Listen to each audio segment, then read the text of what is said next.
Hey, the Circle of Hope pastors are here. Julie, Rachel, Ben, and myself. Joshua's on vacation.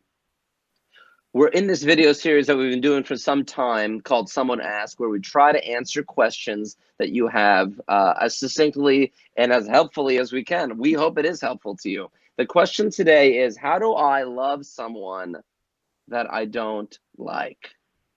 So, what do you, Ben, do you like everybody? I am committed to liking everyone, not just How, loving them. And I think that takes a lot of work. And I appreciate the person who asked this question because it is quite difficult. And I have to have this prejudice to like someone. And I sometimes have to even trick myself to figure out what's going on. I think that it has a lot to do when I don't like someone. My story is that it must be something about me, not just about them. So I right. don't go right to judgment. I try to examine myself. Like, do they remind me of someone that did me wrong? Is this making me uncomfortable because it feels too much like a relationship that was damaging to me in some way, or even just like hurtful? Doesn't even have to be traumatic. Irritation is the seed of resentment.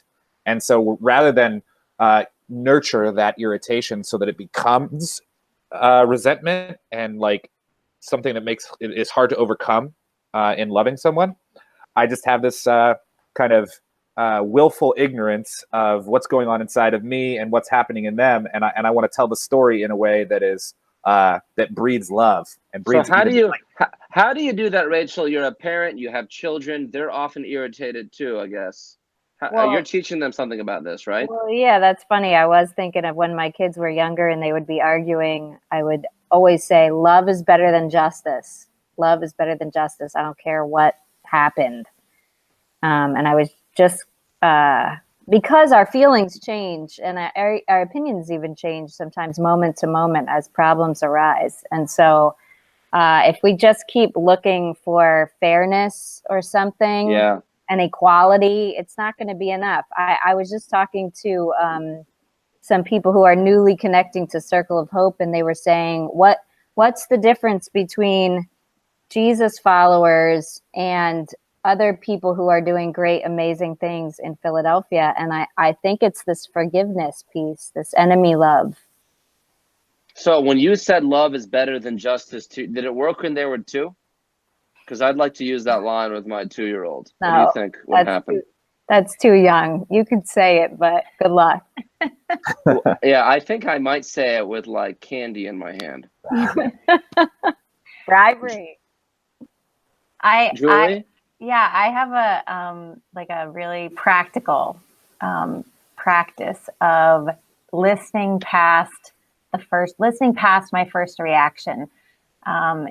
If someone is kind of irritating, like Ben was talking about, if something that they're saying or bringing to me is rubbing me the wrong way, I try to listen past it, let the first thing go, and look for like the best thing in what they're talking about. And it really helps to have that mentality. It's like nurturing it's a practice of the heart to always look for the good in someone, so that that irritation of other things doesn't just build up into a resentment. You know, I think that Jesus is calling us to love the whole world. And when we make that too individual, it gets a little tricky. There are some people that will be very hard for me to like. And I like to say they stimulate me a lot.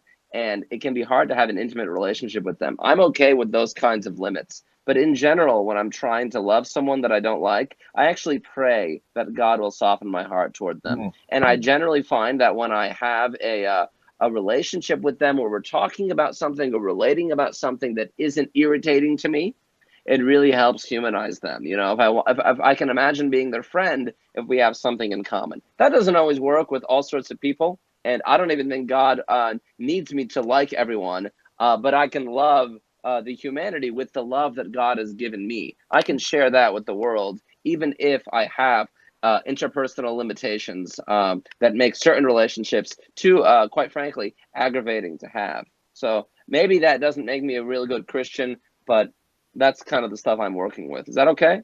Well said. Love is better than justice. It's okay. I want to add another thing that you made me think of, Johnny. I was listening to Joshua's talk from this past week. So this Joshua is Grace. a little bit of wisdom from Joshua. He was talking about like leading with a question of that draws out the good from someone, like asking someone like, what's good in your life, or something else that